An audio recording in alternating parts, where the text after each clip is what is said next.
नमस्कार, मैं हूं श्वेता झा और आप देख रहे हैं आज तक। कल अंधेरा होते ही सांबा और कठुआ सेक्टर पर पाक रेंजर्स ने फायरिंग की थी। रात करीब 11 बजे तक जारी रही गोलीबारी। पाक रेंजरों ने बीएसएफ के 26 पोस्ट और 7 लगे गांव को निशाना बनाया।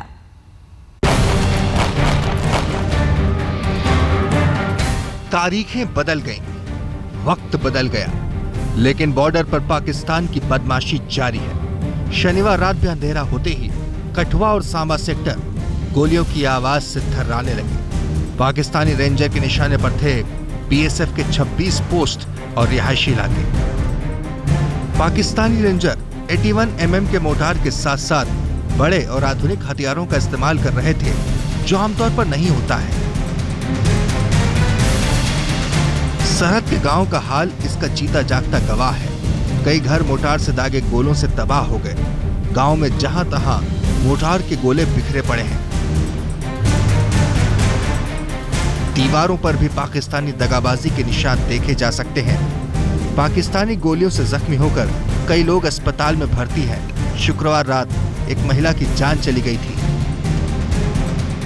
पाकिस्तानी फायरिंग की दहशत से गांव के गांव खाली हो गए हैं। कई गांव में सन्नाटा पसर गया। सरकार ने भी सीमा से सटे गांव वालों को एडवाइजरी जारी कर सुरक्षित ठिकानों पर चले जाने को कहा है। हाल बहुत बुरा है। क्या देखा आपने रात को? गोले हो रहे हैं, फायरिंग हो रही है, बच्चे हमारे बहुत डर रहे हैं। फायरिंग ज्यादा हो रही है, ज्यादा फायरिंग हुई है और नठना पे है, वो बच्चे डरा रहे। जी, आपका नाम क्या है? मेरा नाम प्रीति शर्मा है। प्रीति, क्या हालत क्या है? बहुत बुरी हालत है हमारी, बहुत बुरी हालत है। कल रात की इतनी बुरी हालत है, हमने खाना भी नहीं खाया, हम डर के बाहर ही निकल रहे, पानी पीने नहीं जा रहे हम। बहुत बुरी हालत है हमारी। जी साहब, जाहिर है कि जिस तरह से शेलिंग और फायरिंग हो रही है, आप देख रहे हैं कि परिवारवाद शिफ्ट कर दिया। पूरी रात बच्चों ने और महिलाओं ने कुछ नहीं खाया क्योंकि बाहर नहीं निकलना बड़ा मुश्किल था। पाकिस्तान की नापाक हरकत 31 जनवरी से ही जारी है। साल 2014 विदा हो रहा था और पाकिस्तानी रेंजर गोलियां बरसा रहे थे। नए साल का आगाज हुआ, लेकिन पाकिस्तान की गुस्ताखी खत्म नहीं हुई। 1 जनवरी की रात सांबा सेक्टर में सीज फायर का उल्लंघन हुआ। 2 जनवरी को पाकिस्तान ने तो हद ही कर दी। सांबा और कठुआ सेक्टर की 30 बीएसएफ पोस्ट पर सारी रात गोलीबारी करता रहा। रात को कोई 9 साढ़े 9 के करीब फायरिंग स्टार्ट हुआ था और इंटरमिटेंट फायरिंग पूरी रात चलती रही है। हैवी फायरिंग भी थी, जिसमें बहुत जगह पे शेल भी गिरे हैं। 3 लोग इसमें इंजर्ड हैं, जो हमने इवैक्यूएट करवा के उनको जीएमसी में शिफ्ट किया है। बैंगलाड विलेज में ये ज़्यादा इसका इम्पैक्ट आया है। वहाँ से 100 से 125 के करीब लोग हमने इवैक्यूएट करवा के सेफ जगह पे हमने शिफ्ट किए। भारत ने पाकिस्तानी गोली का करारा जवाब दिया। यहाँ तक कि हिमाकत करने वाले 5 रेंजरों को भी मार गिराया, लेकिन पाकिस्तान फिर भी बाज नहीं आया। सच तो यह है कि पाकिस्तान की बदमाशियों से भारत सरकार भी तंग आ चुकी है। सरकारी रिपोर्ट के मुताबिक साल 2014 में पाकिस्तान ने जम्मू और कश्मीर में 555 बार युद्ध विराम का उल्लंघन किया। रक्षा मंत्री मनोहर पर्रिकर ने बीते दिनों ही संसद को बताया था कि 405 बार सरहद पर सीज फायर का उल्लंघन हुआ। इनमें से 334 बार जम्मू सेक्टर में, जबकि 61 बार इंद्रेश्वर नागर सेक्टर में हुआ। खुफिया सूत्रों के मुताबिक सांबा के चिलियारी गांव के पास सीमा पार पाकिस्तानी गांव चकबुरा, मकवाल और लंबियार में कई लोग जमात-उद-दावा के चीफ और मुंबई हमले के गुनहगार हाफिज सईद के समर्थन में नारे लगाते दिखे। खुफिया एजेंसी को संदेह है कि हो न हो सारे गांव वालों की शक्ल में लश्कर के आतंकवादी हों, जो घुसपैठ की ताक में लगे हों। सूत्रों के मुताबिक हर गांव में ऐसे 30 से 40 लोग दिखे हैं। कैमरामैन सईद अली के साथ अश्विनी कुमार, सांबा, आज तक। सूत्रों के मुताबिक विदेश मंत्री सुषमा स्वराज ने पाकिस्तान को खरी खरी सुनाई है। पाकिस्तान के सुरक्षा सलाहकार सरताज अजीज को लिखी चिट्ठी में सुषमा ने साफ कर दिया है कि सीज फायर का उल्लंघन पाकिस्तान की ओर से हुआ है। अगर फायरिंग बंद होती है तो भारत भी इसका माकूल जवाब देगा।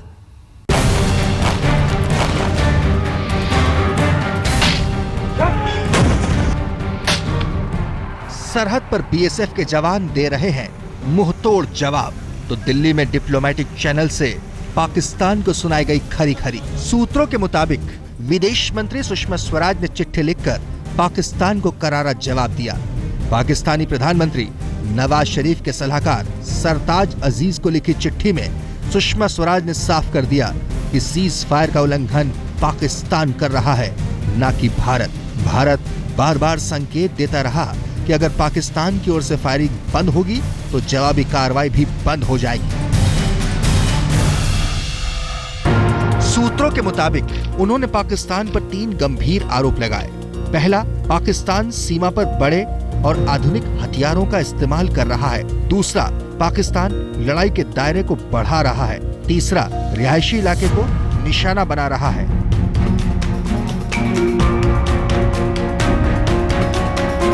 सूत्रों के मुताबिक विदेश मंत्री सुषमा स्वराज ने पाकिस्तान के इस आरोप को खारिज कर दिया, जिसमें 2 पाक रेंजरों की हत्या की तोहमत मढ़ी गई थी। सरताज अजीज ने आरोप लगाया था कि भारत ने अंतर्राष्ट्रीय सीमा पर बैठक के लिए बुलाने के बाद 2 पाकिस्तानी रेंजरों को मार दिया। सुषमा ने साफ किया कि भारतीय पक्ष ने कभी भी सफेद झंडा दिखाकर प्लाटून स्तरीय संपर्क की मांग नहीं की। विदेश मंत्री ने कहा, भारत हमेशा से उस तंत्र का पालन करता रहा है जिससे अंतर्राष्ट्रीय सीमा और नियंत्रण रेखा पर शांति बहाल रहे। हैरानी तो यह है कि पाकिस्तान बदमाशी भी कर रहा है और सीना जोरी भी दिखा रहा है। पहले पाकिस्तान के रक्षा मंत्री चोरी कर सीना जोरी करते दिखे और बाद में सरताज अजीज। हमने पिछले 6-7 माह में कोशिश की है, खुलूस के साथ कोशिश की है कि हमारे हालात उनके साथ जो है बेहतर हो जाएं और इस खित्ते में देर पा अमन कायम हो सके, लेकिन लगता है कि वो ये ज़बान नहीं समझते। जी ये तो अब हुकूमत फैसला करेगी, लेकिन मैं समझता हूँ कि ये बात जो है अयां हो गई है कि भारत जो ज़बान समझता है उसी ज़बान में हमें उनसे बात करनी पड़ेगी। सुना आपने, जिस पाकिस्तान ने पिछले 1 साल में 555 बार युद्ध विराम का उल्लंघन किया, जिस पाकिस्तान ने नए साल की तीनों गुजरी रात को सरहद पर रहने वाले हिंदुस्तानियों के लिए मरघट का खौफ बना दिया, जिस पाकिस्तान ने अरब सागर में आतंक की नई साजिश रच दी, वही पाकिस्तान कह रहा है कि भारत को उसकी ही जुबान में जवाब देंगे। इसे क्या कहा जाए, इस पाक का क्या किया जाए? पाकिस्तान को तो पता होना चाहिए कि भारत जवाब देना जानता है।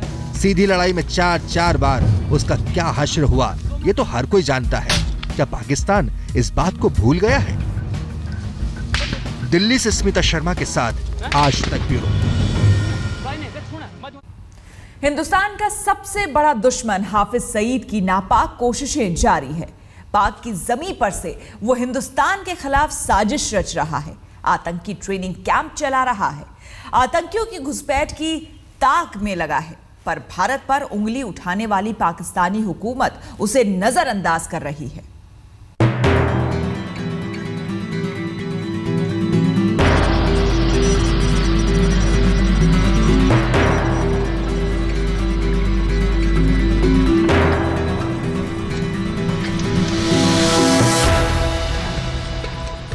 उरी से अरनिया तक पाकिस्तान के आंगन से उठी घुसपैठ और आतंक की लपटें हिंदुस्तान के सरहदी इलाकों को अक्सर जलाती हैं। कमाल तो ये देखिए कि एक तरफ पाकिस्तान अफगानिस्तान से लगी सीमा पर तालिबान के आतंकियों के सफाई की बात कर रहा है, तो दूसरी तरफ पाकिस्तान के कब्जे वाले कश्मीर में दहशतगर्दी के 40 से ज्यादा कैंप बदस्तूर जारी हैं और इन कैंपों के पीछे मास्टरमाइंड है आतंकवादी सरगना हाफिज सईद। हुकूमत, फौज, अवाम सब एक बात पर इकट्ठे हो जाएं कि इन साजिशों से हमने बदला लेना है और इंडिया जो इस खेल का असल जिम्मेदार है उसे बदला लेना है इंशाअल्लाह।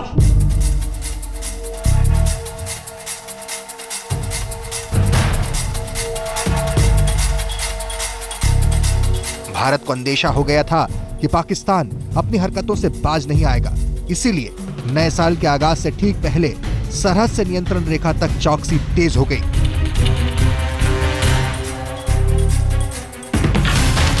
दरअसल हाफिज सईद ने सीमा पार आतंकियों को भेजने की खास रणनीति बनाई है, जिसके तहत बर्फबारी के दौरान आतंकियों को खास तैयारी के साथ नए रास्तों से जम्मू कश्मीर में भेजा जाएगा।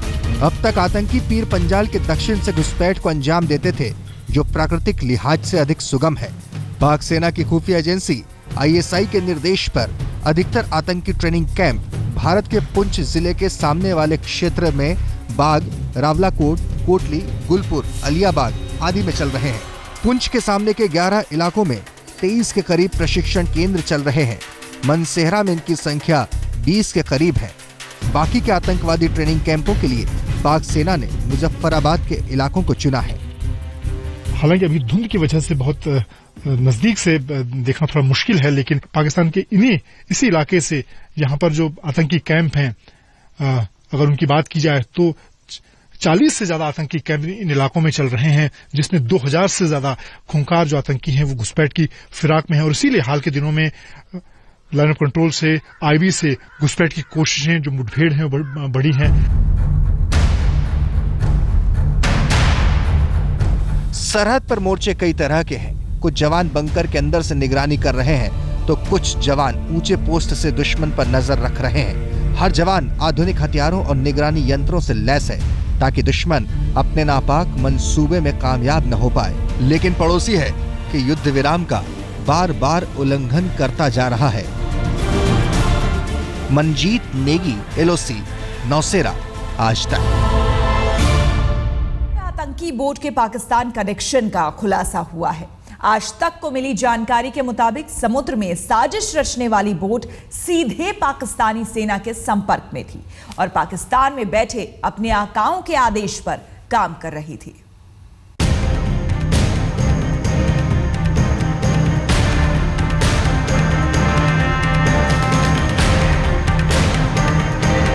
पाक की नापाक साजिश का पर्दाफाश। पाकिस्तान की सेना की शह पर भारतीय सीमा में घुसी थी 2 बोट। मंसूबा था 26/11 पार्ट 2 का।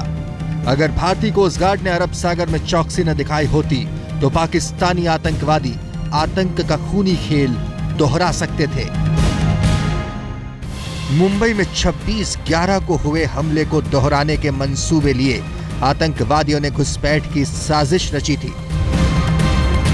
खुफिया एजेंसियों और कोस्ट गार्ड के बीच पोरबंदर ऑपरेशन को लेकर कुछ अहम जानकारियां आज तक के पास मौजूद हैं, जिनसे ये साफ हो गया है कि 26/11 की तर्ज पर इस हमले के पीछे सीधे तौर पर पाकिस्तानी सेना और नौसेना का हाथ है और इसमें एक नहीं बल्कि 2 फिशिंग बोट का इस्तेमाल किया गया।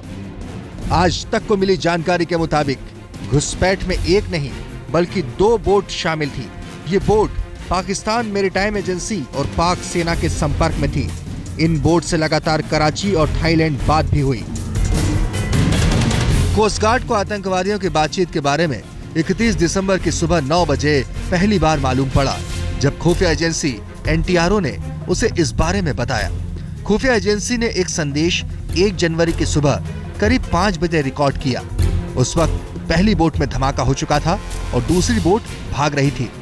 इस संदेश के मुताबिक दूसरी बोट में बैठे आतंकी कह रहे थे, हमने अपना काम कर दिया है, सामान दूसरी बोट को सुपुर्द कर दिया है, लेकिन हमारी बोट में छेद हो गया है, इसीलिए हमें वापस लौटना पड़ रहा है।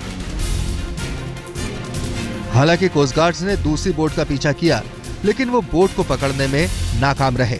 अभी तक की जांच में कोस्ट गार्ड ने पाया कि आतंकी बोट पर गोला बारूद मौजूद था, क्योंकि धमाके के बाद सफेद आग की लपटें उठी। खुफिया एजेंसियों और कोस्ट गार्ड की अब तक की जांच से यह बात भी साफ हो गई है कि विस्फोट की वजह से जो बोट समंदर में समा गई थी उसमें पेट्रोल से नहीं बल्कि गोला बारूद की वजह से धमाका हुआ था। मतलब साफ है, उसमें तस्कर नहीं बल्कि आतंकी सवार थे। पाकिस्तानी बोट में हुए धमाके का ऑपरेशन तो खत्म हो गया। राजरतन शिप भी पोरबंदर बंदरगाह लौट गया, लेकिन साजिश की तहकीकात जरूरी है, क्योंकि पहले भी पोरबंदर नापाक साजिश का शिकार होता रहा है। साल 2003 में इसी बंदरगाह पर RDX उतारा गया था, जिसका इस्तेमाल मुंबई धमाके में हुआ। साल 2008 में 10 पाकिस्तानी आतंकियों ने एक फिशिंग जहाज को अगवा कर लिया था। इसके बारे में हमारे कोस्ट गार्ड हेडक्वार्टर्स ने पूरा स्टेटमेंट बना दिया है और उसके बाद हमें कुछ नहीं मिला है और और जो बोट हमने पकड़ी थी उसको, जैसा आप सब लोगों को मालूम ही बता दिया गया है, वो हॉट स्टेज के बाद उन्होंने अपने आप को आग लगा ली थी और वो समुद्र में डूब गया था। पाकिस्तान भले ही पोरबंदर की नापाक साजिशों से पल्ला झाड़ रहा हो, लेकिन यहाँ के मछुआरों को पूरा यकीन है कि तबाही की साजिश के पीछे पाकिस्तान ही है। पाकिस्तान की जो बोट है उसका बिल्डअप भी अलग है, वो कलर भी अलग करते हैं, उसका जो केबिन क्रू मेंबर को रहने का है तो उसका केबिन भी अलग हिसाब से रहता है। तो हमने जो टीवी में देखा वो बोट का जो बिल्डअप और पीछे का उसका जो एकोमोडेशन है वो सब देख के हमने पता लगाया कि ये चौकस पाकिस्तान की बोट है। इसमें कोई डाउट ही नहीं है कि ये पाकिस्तान की बोट हम तो ये कहते हैं कि पाकिस्तान की बोट है, क्योंकि उसमें कोई डाउट नहीं है। ऐसी बिल्डअप होने वाली बोट पाकिस्तान में ही बनती है। दरअसल समंदर से सरहद तक पाकिस्तान साजिश रच रहा है। हिंदुस्तान की ताकत और चौकस व्यवस्था के आगे अभी उसका हर मोहरा पिट रहा है। लेकिन अब बड़ा सवाल यह है कि पाक की अगली नापाक चाल क्या होगी। दिल्ली से मंजीत नेगी के साथ जुगल पुरोहित, पोरबंदर, आज तक।